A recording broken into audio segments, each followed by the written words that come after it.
Hello ಸ್ನೇಹಿತರೆ, welcome back to cinema ಕತೆ. ಇವತ್ತು ನಾವು ರೀಸೆಂಟ್ ಆಗಿ ತೆಲುಗು ಲ್ಯಾಂಗ್ವೇಜ್ ನಲ್ಲಿ ರಿಲೀಸ್ ಆದ ಮೂವಿ ಮಿಸ್ಟೀರಿಯಸ್ ಸ್ಟೋರಿನ ನೋಡೋಣ.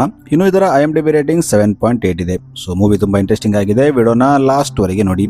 ಕಥೆಯ ಆರಂಭದಲ್ಲಿ ನಮಗೆ ಒಬ್ಬ ಹುಡುಗಿನ ತೋರಿಸ್ತಾರೆ. ಈಕೆ ಒಂದು ಮನೆನ ಕಟ್ಟಿಸ್ತಿರ್ತಾಳೆ. ಈಕೆ ಅಲ್ಲಿದ್ದ ವರ್ಕರ್ಸ್ಗೆ ಇನ್ನು 3 ದಿನದಲ್ಲಿ ಓಪನಿಂಗ್ ಇದೆ, ಇನ್ನು ಕೆಲಸ ಎಷ್ಟು ದಿನ ನಡೆಯುತ್ತೆ ಅಂತ ಕೇಳ್ತಾಳೆ. ಈಕೆ ವರ್ಕರ್ಸ್ ಜೊತೆ ಮಾತಾಡಿ ಅಲ್ಲಿಂದ ಕೆಳಗೆ ಬರ್ತಿದ್ದಾಗ ಈಕೆ ಕಾಲು ಸ್ಟೆಪ್ಸ್ ಇಂದ ಜಾರಿ ಕೆಳಗೆ ಬೀಳ್ತಾಳೆ. ಈಕೆ ತಲೆಗೆ ಗಾಯವಾಗಿ ಈಕೆ ಅದೇ ಹೊಸ ಮನೆಯಲ್ಲಿ ಸತ್ತೋಗ್ತಾಳೆ. ಈಗ ಸೀನ್ ನ್ಯೂಸ್ ಚಾನಲ್ ಕಡೆ ಶಿಫ್ಟ್ ಆಗುತ್ತೆ. ಇಲ್ಲಿ ನ್ಯೂಸ್ ಅಲ್ಲಿ SI ರಾಮ್ಕಿ ಮಿಸ್ ಆಗಿದ್ದಾನೆ ಅಂತ ತೋರಿಸ್ತಿರ್ತಾರೆ. SI ರಾಮ್ಕಿ ತುಂಬಾ ದಿನಗಳಿಂದ ಮಿಸ್ ಆಗಿರ್ತಾನೆ ಮತ್ತು ಪೊಲೀಸರಿಗೆ SIಗೆ ಏನಾಯ್ತು ಅಂತ ಗೊತ್ತಿರಲ್ಲ. ಇನ್ನು ಈ ಕೇಸ್ನ ACP ಆನಂದ್ ಸಾಯಿ ಇನ್ವೆಸ್ಟಿಗೇಷನ್ ಮಾಡ್ತಿರ್ತಾನೆ. ACP ಆನಂದ್ ಸಾಯಿ ಮೊದಲು SI ರಾಮ್ಕಿ ಕೆಲಸ ಮಾಡ್ತಿದ್ದ ಪೊಲೀಸ್ ಸ್ಟೇಷನ್ಗೆ ಬರ್ತಾನೆ. ಇಲ್ಲಿ ACP ಆನಂದ್ ಸಾಯಿ ಅಲ್ಲಿದ್ದ ಸ್ಟೇಷನ್ ಇನ್ಚಾರ್ಜ್ಗೆ 15 ದಿನದಿಂದ ಒಬ್ಬ SI ಡ್ಯೂಟಿಗೆ ಬಂದಿಲ್ಲ, ನೀವು ಇಲ್ಲಿವರೆಗೆ ಅವನ ಬಗ್ಗೆ ಎನ್ಕ್ವೈರಿ ಮಾಡದೆ ಏನ್ ಮಾಡ್ತಿದ್ದೀರಾ ಅಂತ ಬೈತಾನೆ.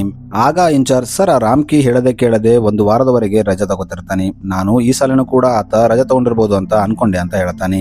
ಇನ್ನು ನಾನು ಆತನಿಗೆ ಕಾಲ್ ಮಾಡೋಕೆ ತುಂಬಾ ಸಾರಿ ಟ್ರೈ ಮಾಡಿದೆ, ಆದ್ರೆ ಆತನ ಫೋನ್ ಸ್ವಿಚ್ ಆಫ್ ಆಗಿತ್ತು. ಆಗ ನಾನು ಆತ ಔಟ್ ಆಫ್ ಸ್ಟೇಷನ್ ಹೋಗಿರ್ಬೋದು ಅಂತ ಅನ್ಕೊಂಡೆ ಅಂತ ಹೇಳ್ತಾನೆ. ಈಗ ಆನಂದ್ ಅಲ್ಲಿಂದ ರಾಮ್ಕಿ ಮನೆಗೆ ಹೋಗ್ತಾನೆ. ಇಲ್ಲಿ ಅವನ ತಾಯಿ ಇರ್ತಾಳೆ. ತುಂಬಾ ದಿನದಿಂದ ತನ್ನ ಮಗ ಮನೆಗೆ ಬರದಿದ್ದಾಗ ಈಕೆನೆ ಪೊಲೀಸ್ ಕಂಪ್ಲೇಂಟ್ ಕೊಟ್ಟಿರ್ತಾಳೆ. ಇಲ್ಲಿ ಅವರು ರಾಮ್ಕಿ ರೂಮ್ ನ ಸರ್ಚ್ ಮಾಡ್ತಾರೆ, ಆದ್ರೆ ಅವರಿಗೆ ಅಲ್ಲಿ ಏನು ಸಿಗಲ್ಲ. ಈಗ ಆನಂದ್ ರಾಮ್ಕಿ ಕಾಲ್ ಹಿಸ್ಟ್ರಿನ ತರಿಸ್ತಾನೆ. ಈತ ರೀಸೆಂಟ್ ಆಗಿ ಯಾರಿಗೆಲ್ಲ ಕಾಲ್ ಮಾಡಿದ್ದಾನೆ ಅಂತ ಅದನ್ನ ಫೈಂಡ್ ಔಟ್ ಮಾಡ್ತಾರೆ. ಈಗ ಸ್ಟೋರಿ ಫ್ಲಾಶ್ ಬ್ಯಾಕ್ ಗೆ ಹೋಗುತ್ತೆ. SI ರಾಮ್ಕಿ ಒಂದು ದಿನ ರಮಣ ಅನ್ನೋ ವ್ಯಕ್ತಿನ ಮೀಟ್ ಆಗ್ತಾನೆ ಮತ್ತು ಆತನಿಗೆ, ನನ್ನ ಫ್ರೆಂಡ್ ಇದ್ದಾನಲ್ಲ ಪೂರಣ್ ಸಿಂಗ್, ಅವನಿಂದ ನನಗೆ ಒಂದು ಗನ್ ಕೊಡಿಸು ಅಂತ ಹೇಳ್ತಾನೆ. ಆಗ ರಮಣ ಸರ್ ಆತನಿಗೆ, ನೀವು ಪೊಲೀಸ್ ಅಂತ ಗೊತ್ತಾದ್ರೆ ಅವನು ನನ್ನ ಕೊಂದ್ಬಿಡ್ತಾನೆ ಅಂತ ಹೇಳ್ತಾನೆ. ಆದ್ರೆ ರಾಮ್ಕಿ, ನೀನು ಟೆನ್ಷನ್ ತಗೋಬೇಡ, ನಾನು ಪೊಲೀಸ್ ಆಫೀಸರ್, ನಿನಗೆ ಏನು ಆಗದಂತೆ ನಾನ್ ನೋಡ್ಕೋತೀನಿ ಅಂತ ಹೇಳ್ತಾನೆ. ಈಗ ರಮಣ ಧೈರ್ಯ ತಗೊಂಡು ಪೂರಣ್ ಸಿಂಗ್ಗೆ ಕಾಲ್ ಮಾಡ್ತಾನೆ ಮತ್ತು ತನಗೆ ಒಂದು ಗನ್ ಬೇಕು ಅಂತ ಹೇಳ್ತಾನೆ. ಆಗ ಪೂರಣ್ ಸಿಂಗ್ ಇವರನ್ನ ಒಂದು ಲೊಕೇಶನ್ಗೆ ಬರುವಂತೆ ಹೇಳ್ತಾನೆ. ಈಗ ರಾತ್ರಿ ಆದಾಗ ರಮಣ ಮತ್ತು ರಾಮ್ಕಿ ಒಂದು ಲೊಕೇಶನ್ಗೆ ಹೋಗ್ತಾರೆ. ಇಲ್ಲಿ ಪೂರಣ್ ಸಿಂಗ್ ಇರ್ತಾನೆ. ಇಲ್ಲಿ ಪೂರಣ್ ಸಿಂಗ್ ರಾಮ್ಕಿನ ನೋಡಿ ಅವನ ಮೇಲೆ ಡೌಟ್ ಪಡ್ತಾನೆ ಮತ್ತು ರಮಣಗೆ, ಇವನ ಮೇಲೆ ನನಗೆ ಡೌಟ್ ಇದೆ ಅಂತ ಹೇಳ್ತಾನೆ. ಆದ್ರೆ ರಮಣ ಪೂರಣ್ ಸಿಂಗ್ಗೆ, ನೀನು ಟೆನ್ಷನ್ ತಗೋಬೇಡ, ಈತ ನನ್ನ ಬೆಸ್ಟ್ ಫ್ರೆಂಡ್, ನಿನಗೇನು ಪ್ರಾಬ್ಲಮ್ ಆಗಲ್ಲ ಅಂತ ಹೇಳ್ತಾನೆ. ಈಗ ಪೂರಣ್ ಸಿಂಗ್ ರಾಮ್ಕಿಗೆ ಒಂದು ಗನ್ ಕೊಡ್ತಾನೆ. ಈಗ ಪ್ರೆಸೆಂಟ್ ನಲ್ಲಿ ಆನಂದ್ ಸಾಯಿ ರಮಣ ಮತ್ತು ಆ ಪೂರಣ್ ಸಿಂಗ್ ನ ಸ್ಟೇಷನ್ಗೆ ಕರ್ಕೊಂಡು ಬರ್ತಾನೆ. ಇಲ್ಲಿ ಇವರು, ನಾವು ರಾಮ್ಕಿಗೆ ಗನ್ ಕೊಟ್ಟಿದ್ವಿ, ಆತ ಅದರಿಂದ ಏನ್ ಮಾಡಿದ ನಮಗೆ ಗೊತ್ತಿಲ್ಲ, ಅದಾದ ಮೇಲೆ ನಮಗೆ ಆತ ಭೇಟಿಯಾಗಿಲ್ಲ ಅಂತ ಹೇಳ್ತಾರೆ. ಆಗ ಆನಂದ್ ರಮಣಗೆ, ನಿನಗೆ ರಾಮ್ಕಿ ಹೇಗೆ ಪರಿಚಯ ಅಂತ ಕೇಳ್ತಾನೆ. ಆಗ ರಮಣ, ನಾನು ಮಾರ್ಕೆಟ್ ನಲ್ಲಿ ಫೈನಾನ್ಸಿಂಗ್ ಮಾಡ್ತಿರ್ತೀನಿ, ಆಗ ಒಬ್ಬ ವ್ಯಕ್ತಿ ನನಗೆ ದುಡ್ಡು ಕೊಡದೆ ತುಂಬಾ ಸತಾಯಿಸ್ತಿದ್ದ, ಆಗ ನಾನು ಪೊಲೀಸ್ ಸ್ಟೇಷನ್ಗೆ ಬಂದು ರಾಮ್ಕಿಗೆ ಕಂಪ್ಲೇಂಟ್ ಕೊಟ್ಟಿದ್ದೆ. ಆಗ ಅವರು ಆ ವ್ಯಕ್ತಿನ ಎದುರಿಸಿ ನನಗೆ ಪೇಮೆಂಟ್ ಬರುವಂತೆ ಮಾಡಿದ್ರು, ಆಗಿಂದ ನನಗೆ ರಾಮ್ಕಿ ಪರಿಚಯ ಆಯ್ತು. ಇನ್ನು ಅವರಿಗೆ ಯಾವಾಗಾದ್ರೂ ಹಣದ ಅವಶ್ಯಕತೆ ಇದ್ರೆ ನಾನೇ ಅವರಿಗೆ ಅರೇಂಜ್ ಮಾಡಿ ಕೊಡ್ತಿದ್ದೆ ಅಂತ ಹೇಳ್ತಾನೆ. ಇನ್ನು ಇವರು ಈಗ ಕಾಲ್ ಹಿಸ್ಟ್ರಿ ಚೆಕ್ ಮಾಡಿದಾಗ ಅಲ್ಲಿ ಒಂದು ನಂಬರ್ ಸಿಗುತ್ತೆ. ಇವರು ಆ ನಂಬರ್ಗೆ ಕಾಲ್ ಮಾಡಿದಾಗ ಆ ಕಡೆಯಿಂದ ಒಬ್ಬ ಹುಡುಗಿ ಫೋನ್ ರಿಸೀವ್ ಮಾಡ್ತಾಳೆ. ಈ ಹೆಸರು ಶಿಲ್ಪ ಆಗಿರುತ್ತೆ. ಈಗ ಇವರು ಆಕೆ ಅಡ್ರೆಸ್ ತಿಳ್ಕೊಂಡು ಆಕೆನ ಮೀಟ್ ಆಗೋಕೆ ಅಲ್ಲಿಗೆ ಹೋಗ್ತಾರೆ. ಇಲ್ಲಿ ಬಂದಾಗ ಶಿಲ್ಪ ಅನ್ನೋ ಮಹಿಳೆ ಡೋರ್ ತೆಗಿತಾಳೆ. ಈಕೆಗೆ ಆಲ್ರೆಡಿ ಮದುವೆ ಆಗಿರುತ್ತೆ. ಇನ್ನು ಈಕೆ ಗಂಡನ ಹೆಸರು ವಿರಾಟ್ ಆಗಿರುತ್ತೆ. ಈತ ಒಬ್ಬ ದೊಡ್ಡ ಆರ್ಕಿಟೆಕ್ಚರ್ ಆಗಿರ್ತಾನೆ. ಇಲ್ಲಿ ಆನಂದ್ ಶಿಲ್ಪಾಗೆ, ರಾಮ್ಕಿ ಕಾಲ್ ಹಿಸ್ಟ್ರಿ ಚೆಕ್ ಮಾಡಿದಾಗ ಅದರಲ್ಲಿ ನಿಮ್ಮ ನಂಬರ್ ಇತ್ತು, ನಿಮಗೂ ಮತ್ತು ರಾಮ್ಕಿಗೂ ಹೇಗೆ ಪರಿಚಯ ಅಂತ ಕೇಳ್ತಾನೆ. ಶಿಲ್ಪಾ, ನಾವಿಬ್ರು ಒಂದೇ ಕಾಲೇಜಿನಲ್ಲಿ ಓದ್ತಿದ್ವಿ, ಆತ ನನ್ನ ಬೆಸ್ಟ್ ಫ್ರೆಂಡ್ ಆಗಿದ್ದ ಅಂತ ಹೇಳ್ತಾಳೆ. ಇದನ್ನ ಕೇಳಿ ಆನಂದ್ ಆಕೆಗೆ, ಬರೀ ಫ್ರೆಂಡ್ಸಾ ಅಥವಾ ಅದಕ್ಕಿಂತ ಜಾಸ್ತಿ ನಿಮ್ಮ ನಡುವೆ ಏನಾದ್ರೂ ಇತ್ತಾ ಅಂತ ಕೇಳ್ತಾನೆ.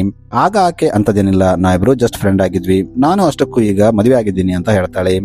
ಆಗ ಆನಂದ್, ನೀವು ತಪ್ಪು ತಿಳ್ಕೊಬೇಡಿ, ಕಳೆದ 15 ದಿನಗಳಿಂದ ರಾಮ್ಕಿ ಮಿಸ್ ಆಗಿದ್ದಾನೆ, ಅದರ ಎನ್ಕ್ವೈರಿಗಾಗಿ ನಾವು ಬಂದಿದ್ದೀವಿ ಅಂತ ಹೇಳ್ತಾನೆ. ಇದನ್ನ ಕೇಳಿ ಶಿಲ್ಪಾ ಶಾಕ್ ಆಗ್ತಾಳೆ ಮತ್ತು, ಹೌದಾ, ನಾನು ಕೂಡ ಅವನಿಗೆ ತುಂಬಾ ಸಾರಿ ಕಾಲ್ ಮಾಡೋಕೆ ಟ್ರೈ ಮಾಡಿದ್ದೆ, ಆದ್ರೆ ಅವನ ನಂಬರ್ ಸ್ವಿಚ್ ಆಫ್ ಬರ್ತಿತ್ತು ಅಂತ ಹೇಳ್ತಾಳೆ. ಆನಂದ್ ಆಕೆಗೆ, ಅಷ್ಟಕ್ಕೂ ರಾಮ್ಕಿ ನಿಮಗೆ ಯಾಕೆ ಕಾಲ್ ಮಾಡಿದ್ದ ಅಂತ ಕೇಳ್ತಾನೆ. ಶಿಲ್ಪಾ ಆನಂದ್ಗೆ, ರಾಮ್ಕಿ ಒಂದು ಮನೆ ಕಟ್ತಿದ್ದ, ಅದರ ಪ್ಲಾನಿಂಗ್ ಆಗಿ ನನ್ನ ಗಂಡನ ಜೊತೆ ಮಾತಾಡೋಕೆ ಕಾಲ್ ಮಾಡಿದ್ದ ಅಂತ ಹೇಳ್ತಾಳೆ. ಈಗ ಆನಂದ್ ಶಿಲ್ಪಾಗೆ, ನಿಮ್ಮ ಗಂಡ ಎಲ್ಲಿ ಅಂತ ಕೇಳ್ತಾನೆ. ಶಿಲ್ಪಾ, ನನ್ನ ಗಂಡ ಕೆಲಸದ ಮೇಲೆ ಗೋವಾಗೆ ಹೋಗಿದ್ದಾನೆ ಅಂತ ಹೇಳ್ತಾಳೆ. ಈಗ ಇವರು ಅಲ್ಲಿಂದ ಹೋಗ್ತಿದ್ದಾಗ ಆನಂದ್ ತನ್ನ ಅಸಿಸ್ಟೆಂಟ್ಗೆ ಶಿಲ್ಪ ಕಾಲ್ ಹಿಸ್ಟ್ರಿನ ತೆಗಿಸುವಂತೆ ಹೇಳ್ತಾನೆ. ಇನ್ನು ಸ್ವಲ್ಪ ಹೊತ್ತಾದ್ಮೇಲೆ ಆನಂದ್ ಸ್ಟೇಷನ್ ಅಲ್ಲಿ ಇರ್ತಾನೆ. ಆಗ ಆಕೆ ಅಸಿಸ್ಟೆಂಟ್ ಬಂದು, ಸರ್ ನೀವು ಟಿವಿ ಆನ್ ಮಾಡಿ ಅಂತ ಹೇಳ್ತಾಳೆ. ಆನಂದ್ ಟಿವಿ ಆನ್ ಮಾಡಿದಾಗ ಅಲ್ಲಿ ಒಂದು ನ್ಯೂಸ್ ತೋರಿಸ್ತಿರ್ತಾರೆ. ಇಲ್ಲಿ ಶಿಲ್ಪ ಮತ್ತು ವಿರಾಟ್ ಇರ್ತಾರೆ. ಇವರು ಗೋವಾ ಟ್ರಿಪ್ ಗೆ ಹೋದಾಗ ಅಲ್ಲಿ ಒಂದು ಸಣ್ಣ ಆಕ್ಸಿಡೆಂಟ್ ಆಗಿರುತ್ತೆ. ಇದನ್ನ ನೋಡಿ ಆನಂದ್ ಶಾಕ್ ಆಗ್ತಾನೆ. ಶಿಲ್ಪ ವಿರಾಟ್ ಜೊತೆ ಇದ್ರೆ ನಾವು ಮಾತಾಡಿ ಬಂದ ಹುಡುಗಿ ಯಾರು ಅಂತ ಯೋಚನೆ ಮಾಡ್ತಾನೆ. ಈಗ ಇವರು ಇದನ್ನ ಕನ್ಫರ್ಮ್ ಮಾಡೋಕೆ ಶಿಲ್ಪ ಮನೆಗೆ ಹೋಗ್ತಾರೆ. ಆದ್ರೆ ಅಲ್ಲಿ ಶಿಲ್ಪ ಇರಲ್ಲ. ಅಲ್ಲಿ ಕೆಲಸ ಮಾಡ್ತಿದ್ದ ವ್ಯಕ್ತಿ ಡೋರ್ ತೆಗಿತಾನೆ. ಇಲ್ಲಿ ಆನಂದ್ ಆ ವ್ಯಕ್ತಿಗೆ, ಶಿಲ್ಪ ಮತ್ತು ವಿರಾಟ್ ಎಲ್ಲಿ ಅಂತ ಕೇಳಿದಾಗ ಅವರಿಬ್ಬರು ಗೋವಾಗೆ ಟ್ರಿಪ್ಗೆ ಹೋಗಿದ್ದಾರೆ ಅಂತ ಹೇಳ್ತಾನೆ. ಆಗ ಆನಂದ್ ಆ ಕೆಲಸದವನಿಗೆ, ನಾವು ಮೊದಲ ಬಾರಿಗೆ ಇಲ್ಲಿ ಬಂದಾಗ ನೀನು ಇಲ್ಲಿ ಇದ್ದಿದ್ದಿಲ್ಲ, ಎಲ್ಲಿ ಹೋಗಿದ್ದೆ ಅಂತ ಕೇಳ್ತಾನೆ. ಆಗ ವರ್ಕರ್ಸ್, ನನ್ನ ವೈಫ್ಗೆ ಆರಾಮಿದ್ದಿಲ್ಲ, ಅದಕ್ಕೆ ಆಕೆನ ಹಾಸ್ಪಿಟಲ್ಗೆ ಕರ್ಕೊಂಡು ಹೋಗಿದ್ದೆ ಅಂತ ಹೇಳ್ತಾನೆ. ಇದನ್ನ ಕೇಳಿ ಆನಂದ್, ನಾವು ಮೊದಲು ಬಂದಾಗ ಇಲ್ಲಿ ಒಬ್ಬ ಮಹಿಳೆ ಇದ್ಲು, ಆಕೆ ಎಲ್ಲಿ ಅಂತ ಕೇಳ್ತಾನೆ. ಆ ವರ್ಕರ್ ಸರ್ ಇಲ್ಲಿ ಯಾರು ಇಲ್ಲ, ಮನೆ ಡೋರ್ ಕೂಡ ಲಾಕ್ ಆಗಿದೆ, ಕೀಲಿ ಕೂಡ ಆನಂದ್ ಸರ್ ತಗೊಂಡೋಗಿದ್ದಾರೆ ಅಂತ ಹೇಳ್ತಾನೆ. ಇದನ್ನ ಕೇಳಿ ಆನಂದ್ ಮತ್ತು ಆಕೆ ಅಸಿಸ್ಟೆಂಟ್ ತುಂಬಾ ಶಾಕ್ ಆಗ್ತಾರೆ. ಈಗ ಪೊಲೀಸರು ಅಲ್ಲಿಂದ ಹೋದ್ಮೇಲೆ ಆ ಕೆಲಸದತ್ತ ವಿರಾಟ್ಗೆ ಕಾಲ್ ಮಾಡಿ ಇದೆಲ್ಲ ವಿಷಯ ಹೇಳ್ತಾನೆ. ಈಗ ಸ್ಟೇಷನ್ಗೆ ಬಂದು ಆನಂದ್ ವಿರಾಟ್ ಮನೆಯ ಸಿಸಿಟಿವಿ ಕ್ಯಾಮೆರಾ ಚೆಕ್ ಮಾಡ್ತಾನೆ. ಆಗ ಅವರಿಗೆ ಅಲ್ಲಿ ರಾಮ್ಕಿ ಕಾಣ್ತಾನೆ. ರಾಮ್ಕಿ ವಿರಾಟ್ ಮನೆ ಮುಂದೆ ಇರ್ತಾನೆ ಮತ್ತು ಅವನ ಜೋಬಲ್ಲಿ ಒಂದು ಗನ್ ಕೂಡ ಇರುತ್ತೆ. ಈಗ ರಾಮ್ಕಿ ಆ ಮನೆ ಒಳಗೆ ಹೋಗ್ತಾನೆ. ರಾಮ್ಕಿ ಮನೆ ಒಳಗೆ ಹೋದಾಗ ಸಿಸಿಟಿವಿ ಕ್ಯಾಮೆರಾ ಬ್ಲಾಂಕ್ ಆಗುತ್ತೆ. ಇದರ ಅರ್ಥ ಯಾರೋ ಬೇಕಂತ ಸಿಸಿಟಿವಿ ಕ್ಯಾಮೆರಾನ ಆಫ್ ಮಾಡಿದ್ದಾರೆ ಅಂತ ಆನಂದ್ ಅನ್ಕೋತಾನೆ. ಇನ್ನು ಅರ್ಧ ಗಂಟೆ ಆದ್ಮೇಲೆ ಆ ಕ್ಯಾಮೆರಾ ಆನ್ ಆಗಿರುತ್ತೆ. ಈಗ ವಿರಾಟ್ ಮನೆಗೆ ಬಂದಿರ್ತಾನೆ. ಈಗ ಸ್ವಲ್ಪ ಹೊತ್ತಾದ್ಮೇಲೆ ಆನಂದ್ ವಿರಾಟ್ಗೆ ಕಾಲ್ ಮಾಡಿ ರಾಮ್ಕಿ ಬಗ್ಗೆ ಕೇಳ್ತಾನೆ. ಆಗ ವಿರಾಟ್ ಸರ್, ನಾವು ಗೋವಾದಲ್ಲಿದ್ವಿ, ಊರಿಗೆ ಬಂದ ತಕ್ಷಣ ನಿಮ್ಮನ್ನ ಮೀಟ್ ಆಗ್ತೀನಿ ಅಂತ ಹೇಳ್ತಾನೆ. ಇನ್ನು ಸ್ವಲ್ಪ ಹೊತ್ತಾದ್ಮೇಲೆ ವಿರಾಟ್ ಲಾಯರ್ ಬಂದು ಆನಂದ್ಗೆ ಆಂಟಿಸಿಪೇಟರಿ ಬೇಲ್ ಕೊಡ್ತಾನೆ. ಅಂದ್ರೆ ವಿರಾಟ್ ತಾನು ಊರಿಗೆ ಬಂದಾಗ ಆನಂದ್ ತನ್ನನ್ನ ಅರೆಸ್ಟ್ ಮಾಡಬಹುದಂತ ತನ್ನ ಬಚಾವ್ಗಾಗಿ ಮೊದಲೇ ಆಂಟಿಸಿಪೇಟರಿ ಬೇಲ್ ತಗೊಂಡಿರ್ತಾನೆ. ಇದನ್ನ ನೋಡಿ ಆನಂದ್ ಶಾಕ್ ಆಗ್ತಾನೆ. ಇನ್ನು ಮಾರನೇ ದಿನ ವಿರಾಟ್ ಮತ್ತು ಶಿಲ್ಪಾ ಮನೆಗೆ ಬಂದಾಗ ಅಲ್ಲಿ ಆ ಕೆಲಸದಕ್ಕೆಯ ವೈಫ್ ಇರ್ತಾಳೆ. ಈಕೆ ವಿರಾಟ್ಗೆ, ಸರ್, ಪೊಲೀಸರು ನನ್ನ ಗಂಡನ್ನ ಇಟ್ಕೊಂಡು ಹೋಗಿದ್ದಾರೆ, ಅವನನ್ನ ಬಿಡಬೇಕಂದ್ರೆ ನೀವೇ ಅಲ್ಲಿಗೆ ಹೋಗ್ಬೇಕಂತೆ ಅಂತ ಹೇಳ್ತಾಳೆ. ಇನ್ನೊಂದು ಕಡೆ ಪೊಲೀಸರು ಆ ವಾಚ್ಮನ್ ನ ಕರ್ಕೊಂಡು ಬಂದು ಅವತ್ತು ರಾತ್ರಿ ಏನ್ ನಡೀತು ಅಂತ ಕೇಳ್ತಿರ್ತಾರೆ. ಆತ ಹೆದರ್ಕೊಂಡು ಅವತ್ತು ರಾತ್ರಿ ಏನ್ ನಡೀತು ಅಂತ ಹೇಳ್ತಾನೆ. ಇನ್ನು ಅವತ್ತು ರಾತ್ರಿ ವಾಚ್ಮನ್ ತನ್ನ ರೂಮಲ್ಲಿ ಮಲ್ಕೊಂಡಿದ್ದಾಗ ಅವನಿಗೆ ಏನೋ ಶಬ್ದ ಬರುತ್ತೆ. ಯಾರೋ ಜಗಳ ಆಡ್ತಿರೋ ತರ ಅನಿಸುತ್ತೆ. ಒಂದು ಗನ್ ಸೌಂಡ್ ಕೂಡ ಅಲ್ಲಿ ಬಂದಿರುತ್ತೆ. ಆಗ ಅವನು ಎದ್ದು ವಿರಾಟ್ ಮನೆಗೆ ಹೋಗ್ತಾನೆ ಮತ್ತು ಸರ್ ಏನಾಯ್ತು ಅಂತ ಕೇಳ್ತಾನೆ. ಆದ್ರೆ ವಿರಾಟ್, ಅದೇನಿಲ್ಲ, ನಿಮ್ಮ ಮೇಡಮ್ ಒಂದು ಇಂಗ್ಲಿಷ್ ಮೂವಿ ನೋಡ್ತಿದ್ದಾಳೆ, ಅದರ ಸೌಂಡ್ ಅದು ಅಂತ ಹೇಳ್ತಾನೆ. ಇದನ್ನ ಕೇಳಿ ಆ ವಾಚ್ಮನ್ ಹೋಗಿ ಸುಮ್ಮನೆ ಮಲ್ಕೋತಾನೆ. ಈಗ ಪ್ರೆಸೆಂಟ್ ನಲ್ಲಿ ಆತ ಪೊಲೀಸರಿಗೆ, ಸರ್, ನನಗನಿಸುತ್ತೆ ಅವತ್ತು ಮೇಡಮ್ ಯಾವ ಇಂಗ್ಲಿಷ್ ಮೂವಿ ನೋಡ್ತಾ ಇದ್ದಿಲ್ಲ ಅಂತ ಹೇಳ್ತಾನೆ. ಈಗ ನೆಕ್ಸ್ಟ್ ನಲ್ಲಿ ವಿರಾಟ್ ಆನಂದ್ ಹತ್ರ ಬರ್ತಾನೆ ಮತ್ತು ಆತನಿಗೆ, ಸರ್, ನನ್ನ ಕರೆದಿರೋ ಉದ್ದೇಶ ಏನು ಅಂತ ಕೇಳ್ತಾನೆ. ಆಗ ಆನಂದ್, ನೀವು ತುಂಬಾ ಸ್ಪೀಡ್ ಇದ್ದೀರಿ, ಪೊಲಿಟಿಷಿಯನ್ಗೆ ಬರೋಕ್ಕಿಂತ ಮುಂಚೆ ಆಂಟಿಸಿಪೇಟರಿ ಬೇಲ್ ತಗೊಂಡಿದ್ರಾ ಅಂತ ಕೇಳ್ತಾನೆ. ಆಗ ವಿರಾಟ್, ಸರ್, ನಾನು ಯಾವುದೇ ತಪ್ಪು ಮಾಡಿಲ್ಲ, ಸುಮ್ಮನೆ ಕೇಸಲ್ಲಿ ಸಿಗ್ಬಾಕೋಬಾರ್ದು ಅಂತ ಹೇಳಿ ಅದನ್ನ ತಗೊಂಡೆ ಅಂತ ಹೇಳ್ತಾನೆ. ಮತ್ತು ಈಗ ನಾನು ಇಲ್ಲಿ ಬಂದಿದ್ದೀನಿ, ನಿಮಗೆ ಏನ್ ಕೇಳಬೇಕೋ ಕೇಳಿ ಅಂತ ಹೇಳ್ತಾನೆ. ಆನಂದ್ ವಿರಾಟ್ಗೆ ಏನೂ ಪ್ರಶ್ನೆ ಇಲ್ಲ, ನಿಮ್ಮ ಮತ್ತು ರಾಮ್ಕಿ ನಡುವೆ ಏನು ಸಂಬಂಧ, ಅದಷ್ಟೇ ಹೇಳಿ ಸಾಕು ಅಂತ ಹೇಳ್ತಾನೆ. ಏಕೆಂದ್ರೆ ರಾಮ್ಕಿ ಲಾಸ್ಟ್ ಲೊಕೇಶನ್ ನಿಮ್ಮ ಮನೆ ಹತ್ರ ಇದೆ ಅಂತ ಹೇಳ್ತಾನೆ. ಈಗ ವಿರಾಟ್ ಆನಂದ್ಗೆ ರಾಮ್ಕಿ ಮತ್ತು ತನಗೆ ಹೇಗೆ ಪರಿಚಯ ಅಂತ ಹೇಳ್ತಾನೆ. ಈಗ ಸ್ಟೋರಿ ಫ್ಲಾಶ್ ಬ್ಯಾಕ್ಗೆ ಹೋಗುತ್ತೆ. ಒಂದು ದಿನ ವಿರಾಟ್ ತನ್ನ ಆಫೀಸ್ ನಲ್ಲಿದ್ದಾಗ ಅವನ ಹೆಂಡತಿ ಶಿಲ್ಪಾ ಅವನಿಗೆ ಕಾಲ್ ಮಾಡಿ, ನಾನು ದಾರಿಯಲ್ಲಿ ಬರ್ತಿದ್ದಾಗ ಒಬ್ಬ ಚೈನ್ ಸ್ನ್ಯಾಚರ್ ನನ್ನ ಚೈನ್ ಎಳ್ಕೊಂಡು ಹೋದ ಅಂತ ಹೇಳ್ತಾಳೆ. ಇದನ್ನ ಕೇಳಿ ವಿರಾಟ್, ನೀನು ಪೊಲೀಸರಿಗೆ ಕಂಪ್ಲೇಂಟ್ ಕೊಡು ಅಂತ ಹೇಳ್ತಾನೆ. ಈಗ ಸ್ವಲ್ಪ ಹೊತ್ತಾದ್ಮೇಲೆ ವಿರಾಟ್ ತನ್ನ ಮನೆಗೆ ಬಂದಾಗ ಇವನ ಮನೆಯಲ್ಲಿ ರಾಮ್ಕಿ ಕೂತಿರ್ತಾನೆ. ವಿರಾಟ್ಗೆ ತನ್ನ ಮನೆಯಲ್ಲಿ ಪೊಲೀಸರು ಬರೋದು ಸ್ವಲ್ಪನೂ ಇಷ್ಟ ಇರಲ್ಲ. ಈತ ರಾಮ್ಕಿಗೆ, ನೀವು ಈ ರೀತಿ ಮನೆಗೆ ಬರೋದು ಸರಿಯಲ್ಲ, ರೋಡ್ ಮೇಲೆ ಕಳ್ಳತನ ಆಗಿತ್ತು, ಅಲ್ಲಿ ಹೋಗಿ ಎನ್ಕ್ವೈರಿ ಮಾಡಿ, ನಿಮಗೇನಾದ್ರೂ ಕ್ವಶನ್ಸ್ ಇದ್ರೆ ನಮ್ಮನ್ನ ಫೋನ್ ಮಾಡಿ ಕರೀರಿ, ನಾವೇ ಸ್ಟೇಷನ್ಗೆ ಬರ್ತೀವಿ ಅಂತ ಹೇಳ್ತಾನೆ. ಇದನ್ನ ಕೇಳಿ ರಾಮ್ಕಿಗೂ ಕೋಪ ಬರುತ್ತೆ. ಅವನು, ನಾನು ನಿಮ್ಮ ಮನೆಗೆ ಊಟ ಮಾಡೋಕೆ ಬಂದಿಲ್ಲ, ಇಲ್ಲಿ ಎನ್ಕ್ವೈರಿ ಮಾಡೋಕೆ ಬಂದಿದ್ದೀನಿ ಅಂತ ಅಲ್ಲಿಂದ ಕೋಪದಲ್ಲಿ ಹೋಗ್ಬಿಡ್ತಾನೆ. ಇನ್ನು ಮಾರನೇ ದಿನ ಬೆಳಗ್ಗೆ ರಾಮ್ಕಿ ಶಿಲ್ಪಾ ನಂಬರ್ಗೆ ಕಾಲ್ ಮಾಡ್ತಾನೆ. ಆದ್ರೆ ಆಕೆ ಸ್ನಾನ ಮಾಡ್ತಿರ್ತಾಳೆ. ಆಗ ಆಕೆ ಕಾಲ್ ನ ವಿರಾಟ್ ರಿಸೀವ್ ಮಾಡ್ತಾನೆ. ರಾಮ್ಕಿ ಆತನಿಗೆ, ನಿನಗೆ ಪೊಲೀಸ್ ಅಂದ್ರೆ ಇಷ್ಟ ಇಲ್ಲ, ಅದಕ್ಕೆ ನಾನು ನಿನ್ನ ಜೊತೆ ಮಾತಾಡಲ್ಲ, ನೀವು ಶಿಲ್ಪಾಗೆ ಫೋನ್ ಕೊಡಿ, ನಾನು ಆಕೆಗೆ ಎಲ್ಲ ಹೇಳ್ತೀನಿ ಅಂತ ಹೇಳ್ತಾನೆ. ಇದನ್ನ ಕೇಳಿ ವಿರಾಟ್ಗೆ ವಿಚಿತ್ರ ಅನಿಸುತ್ತೆ. ಅವನು ಶಿಲ್ಪಾಗೆ ಫೋನ್ ಕೊಡ್ತಾನೆ. ರಾಮ್ಕಿ ಶಿಲ್ಪಾಗೆ, ನಾವು ಕೆಲವು ಕಳ್ಳರನ್ನ ಹಿಡಿದಿದ್ದೀವಿ, ನೀವು ಬಂದು ಒಂದ್ಸಲ ನೋಡಿ ಕನ್ಫರ್ಮ್ ಮಾಡಿ ಅಂತ ಹೇಳ್ತಾನೆ. ಇದನ್ನ ಕೇಳಿ ವಿರಾಟ್ ಶಿಲ್ಪಾಗೆ, ನೀನ್ ನೋಡಿದ್ರೆ ಕಳ್ಳರು ಹೆಲ್ಮೆಟ್ ಹಾಕೊಂಡಿದ್ರು ಅಂತ ಹೇಳಿದ್ದೆ, ಈಗ ಅವರನ್ನ ಹೇಗೆ ಕಂಡಿಡ್ತೀಯಾ ಅಂತ ಕೇಳ್ತಾನೆ. ಆಗ ಶಿಲ್ಪಾ, ಅವರು ಹೆಲ್ಮೆಟ್ ಹಾಕೊಂಡಿದ್ರು, ಆದ್ರೆ ಅವರು ಕಳ್ಳತನ ಮಾಡಿ ಹೋಗ್ತಿದ್ದಾಗ ಒಬ್ಬ ಕಳ್ಳನ ಕೈಯಲ್ಲಿ ನಾನು ಸ್ವಸ್ತಿಕ್ ಗುರುತನ್ನ ನೋಡಿದ್ದೆ, ಅದನ್ನ ನೋಡಿ ನಾನು ಕಂಡುಹಿಡಿತೀನಿ ಅಂತ ಹೇಳ್ತಾಳೆ. ಈಗ ಪ್ರೆಸೆಂಟ್ ನಲ್ಲಿ ವಿರಾಟ್ ಆನಂದ್ಗೆ, ರಾಮ್ಕಿ ಅವತ್ತು ಹಿಡಿದ ಕಳ್ಳರು ಬೇರೆ ಆಗಿದ್ರು ಅಂತ ಹೇಳ್ತಾನೆ. ಇನ್ನು ಇದೇ ರೀಸನ್ ಇಟ್ಕೊಂಡು ರಾಮ್ಕಿ ಪದೇ ಪದೇ ಶಿಲ್ಪಾಗೆ ಕಾಲ್ ಮಾಡಿ ಹರಾಸ್ ಮಾಡ್ತಿದ್ದ. ಆಗ ನನಗೆ ಕೋಪ ಬಂದು ಅವನಿಗೆ ನಾನು ವಾರ್ನಿಂಗ್ ಕೊಟ್ಟಿದ್ದೆ. ಆಗಿಂದ ಅವನು ಆಕೆಗೆ ಕಾಲ್ ಮಾಡೋದು ಸ್ಟಾಪ್ ಮಾಡಿದ್ದ. ಆಮೇಲೆ ನಾನು ಅವನನ್ನ ನೋಡ್ಲಿಲ್ಲ ಅಂತ ಹೇಳ್ತಾನೆ. ಈಗ ಆನಂದ್ ವಿರಾಟ್ಗೆ, ನೀನೇ ಕೋಪದಲ್ಲಿ ಅವನಿಗೆ ಏನಾದ್ರೂ ಮಾಡಿದ್ಯಾ ಅಂತ ಕೇಳ್ತಾನೆ. ಆದ್ರೆ ವಿರಾಟ್, ಇಲ್ಲ ಸರ್, ನಾವು ಕೋಪದಲ್ಲಿ ಏನೋ ಒಂದು ಹೇಳ್ತೀವಿ, ಹಾಗಂತ ಹೇಳಿ ನಾವು ಕೊಲೆ ಮಾಡ್ತಾ ತಿರುಗೋಕ್ಕಾಗಲ್ಲ ಅಂತ ಹೇಳ್ತಾನೆ. ಈಗ ಆನಂದ್ ತನ್ನ ಅಸಿಸ್ಟೆಂಟ್ ನ ಕರೆದು ಶಿಲ್ಪಾ ರಿಜಿಸ್ಟರ್ ಮಾಡಿದ ಕೇಸ್ ಫೈಲ್ ನ ತಗೊಂಡು ಬಾ ಅಂತ ಹೇಳ್ತಾನೆ. ಆನಂದ್ ಅಸಿಸ್ಟೆಂಟ್ ಹೋಗಿ ಫೈಲ್ ನ ಚೆಕ್ ಮಾಡ್ತಾನೆ. ಆದ್ರೆ ಅವನಿಗೆ ಅಲ್ಲಿ ಯಾವ ಫೈಲ್ ಸಿಗಲ್ಲ. ಇಲ್ಲಿವರೆಗೆ ಇನ್ನೊಂದು ವಿಷಯ ಗೊತ್ತಾಗುತ್ತೆ. ಆಕ್ಚುಲಿ ಈ ಸ್ಟೇಷನ್ ಅಲ್ಲಿ ಕಳೆದ 3 ತಿಂಗಳಿಂದ ಯಾವ ಚೈನ್ ಸ್ನ್ಯಾಚ್ ಕೇಸೇ ಬಂದಿರಲ್ಲ. ಇದನ್ನ ಕೇಳಿ ಆನಂದ್ ಶಾಕ್ ಆಗ್ತಾನೆ. ಕೇಸೇ ರಿಜಿಸ್ಟರ್ ಆಗದಂಗೆ ರಾಮ್ಕಿ ಯಾವ ಕೇಸ್ ಬಗ್ಗೆ ಇನ್ವೆಸ್ಟಿಗೇಷನ್ ಮಾಡ್ತಿದ್ದ ಅಂತ ಹೇಳ್ತಾನೆ. ಈಗ ಆನಂದ್ ತನ್ನ ಅಸಿಸ್ಟೆಂಟ್ ನ ಕರೆದು ಶಿಲ್ಪಾನ ಇಲ್ಲಿ ಕರ್ಕೊಂಡು ಬಾ, ಆಕೆ ಕೂಡ ಸುಳ್ಳು ಹೇಳ್ತಿರ್ಬೋದು ಅಂತ ಹೇಳ್ತಾನೆ. ಈಗ ಸೀನ್ ವಿರಾಟ್ ಮತ್ತು ಶಿಲ್ಪಾ ಕಡೆ ಶಿಫ್ಟ್ ಆಗುತ್ತೆ. ವಿರಾಟ್ ಶಿಲ್ಪನ ಅಲ್ಲಿಂದ ಬೇರೆ ಕಡೆ ಕಳಿಸ್ತಿರ್ತಾನೆ. ಯಾಕಂದ್ರೆ ಈಗ ಕೋರ್ಟು ಕೇಸ್ ಅಂತ ತಿರುಗಾಡ್ತಿದ್ರೆ ಇದು ತುಂಬಾ ಲಾಂಗ್ ಹೋಗುತ್ತೆ. ಶಿಲ್ಪಾ ಇದರಲ್ಲಿ ಟೆನ್ಷನ್ ತಗೋತಾಳೆ ಅಂತ ಆಕೆನ ಅಲ್ಲಿಂದ ಕಳಿಸ್ಬೇಕಂತ ಅನ್ಕೊಂಡಿರ್ತಾನೆ. ಈಗ ಇವರು ಕಾರಲ್ಲಿ ಕೂತ್ಕೋತಾರೆ. ವಿರಾಟ್ ಕಾರನ್ನ ಸ್ಟಾರ್ಟ್ ಮಾಡಿದಾಗ ಕಾರ್ ಸ್ಟಾರ್ಟ್ ಆಗಲ್ಲ. ಆಗ ಅಲ್ಲಿ ಆನಂದ್ ಅಸಿಸ್ಟೆಂಟ್ ಬರ್ತಾಳೆ. ಈಕೆ ವಿರಾಟ್ ಮತ್ತು ಶಿಲ್ಪಾ ಕಾರಲ್ಲಿ ಕೂತಿರೋದನ್ನ ನೋಡಿ ಇವರು ಇಲ್ಲಿಂದ ಎಸ್ಕೇಪ್ ಆಗೋಕೆ ಟ್ರೈ ಮಾಡ್ತಿದ್ದಾರೆ ಅಂತ ಅನ್ಕೋತಾಳೆ. ವಿರಾಟ್ ಆ ಲೇಡಿ ಎಸ್ಐಗೆ, ಮೇಡಮ್, ನಾವು ಇಲ್ಲಿಂದ ಓಡೋಗೋಕೆ ಟ್ರೈ ಮಾಡ್ತಿಲ್ಲ, ನಾನು ಶಿಲ್ಪಾನ ಇಲ್ಲಿಂದ ಕಳಿಸ್ತಾ ಇದ್ದೀನಿ, ಎಸ್ಐ ಸರ್ ನನಗೆ ಮಾತ್ರ ಇಲ್ಲಿರು ಅಂತ ಹೇಳಿದ್ರು, ನಾನು ಇಲ್ಲೇ ಇರ್ತೀನಿ ಅಂತ ಹೇಳ್ತಾನೆ. ಆದ್ರೆ ಆ ಲೇಡಿ ಆಫೀಸರ್ ಕೇಳದೆ ನೀವು ಮಾತ್ರ ಅಲ್ಲ ಶಿಲ್ಪಾ ಕೂಡ ಈ ಕೇಸಲ್ಲಿ ಸಸ್ಪೆಕ್ಟ್ ಆಗಿದ್ದಾರೆ, ನೀವು ಇಲ್ಲಿಂದ ಎಲ್ಲಿ ಹೋಗೋ ಹಾಗಿಲ್ಲ ಅಂತ ಹೇಳ್ತಾಳೆ. ಇನ್ನು ಈಗ ಸದ್ಯ ಶಿಲ್ಪಾ ನಮ್ಮ ಜೊತೆ ಬರಬೇಕು ಅಂತ ಹೇಳ್ತಾಳೆ. ಇದನ್ನ ಕೇಳಿ ವಿರಾಟ್, ಮೇಡಮ್ ನನ್ನ ಕಾರ್ ಸ್ಟಾರ್ಟ್ ಆಗ್ತಿಲ್ಲ, ನಾನು ಕ್ಯಾಬ್ ಬುಕ್ ಮಾಡಿದ್ದೀನಿ, ನಾವು ಕ್ಯಾಬ್ ಅಲ್ಲಿ ಬರ್ತೀವಿ ಅಂತ ಹೇಳ್ತಾನೆ. ಆದ್ರೆ ಆ ಲೇಡಿ ಆಫೀಸರ್ ಆ ಕಾರ್ನ ಸ್ಟಾರ್ಟ್ ಮಾಡಿದಾಗ ಅದು ಸ್ಟಾರ್ಟ್ ಆಗುತ್ತೆ. ಈಗ ಇವರು ಸ್ಟೇಷನ್ಗೆ ಬರ್ತಾರೆ. ಇಲ್ಲಿ ಆನಂದ್ ಶಿಲ್ಪಾನ ಒಳಗೆ ಕರೆದು ಆಕೆನ ಎನ್ಕ್ವೈರಿ ಮಾಡ್ತಾನೆ. ಇಲ್ಲಿ ಆನಂದ್ ಶಿಲ್ಪಾಗೆ ನಿಮಗೆ ರಾಮ್ಕಿ ಮೊದಲೇ ಗೊತ್ತಿದ್ರಾ ಅಥವಾ ನೀವು ಆ ಕೇಸ್ ವಿಷಯವಾಗಿ ಅವನನ್ನ ಮೀಟ್ ಆಗಿದ್ರಾ ಅಂತ ಕೇಳ್ತಾನೆ. ಆಗ ಶಿಲ್ಪಾ, ನನಗೆ ರಾಮ್ಕಿ ಮೊದಲು ಗೊತ್ತಿದ್ದಿಲ್ಲ, ನಾನು ಅದೇ ಕೇಸ್ ವಿಷಯವಾಗಿ ಕಂಪ್ಲೇಂಟ್ ಕೊಡಕ್ಕೆ ಹೋದಾಗ ಅಲ್ಲಿ ನನಗೆ ರಾಮ್ಕಿ ಸಿಕ್ಕಿದ್ದ ಅಂತ ಹೇಳ್ತಾಳೆ.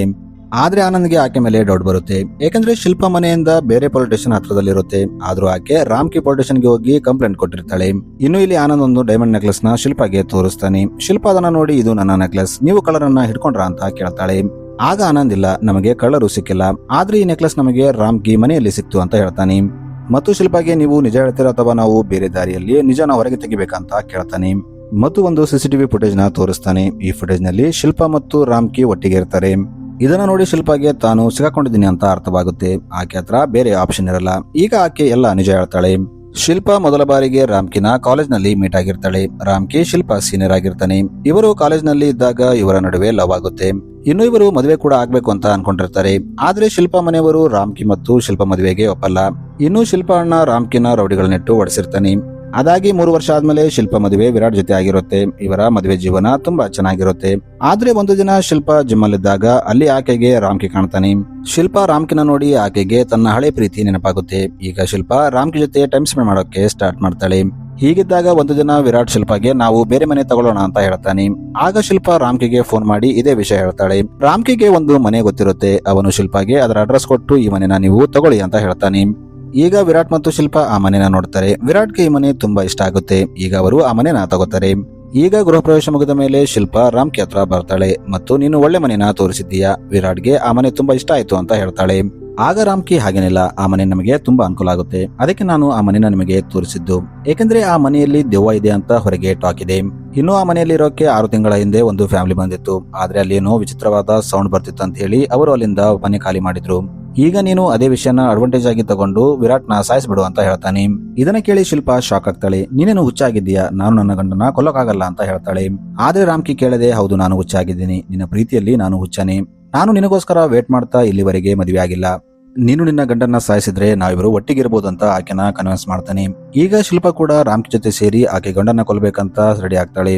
ಈಗ ಪ್ರೆಸೆಂಟ್ ನಲ್ಲಿ ಆನಂದ್ ಶಿಲ್ಪಾಗೆ ರಾಮ್ಕಿ ಮೈಂಡ್ ಅಲ್ಲಿ ಆ ರೀತಿ ಥಾಟ್ಸ್ ಬರೋಕೆ ನೀವೇ ಕಾರಣ, ನೀವು ಅವನಿಗೆ ಸಿಗ್ಲಿಲ್ಲ ಅಂದ್ರೆ ಅವನ ಮೈಂಡ್ ಅಲ್ಲಿ ಈ ರೀತಿ ಥಾಟ್ಸ್ ಬರ್ತಿದ್ದಿಲ್ಲ ಅಂತ ಹೇಳ್ತಾನೆ.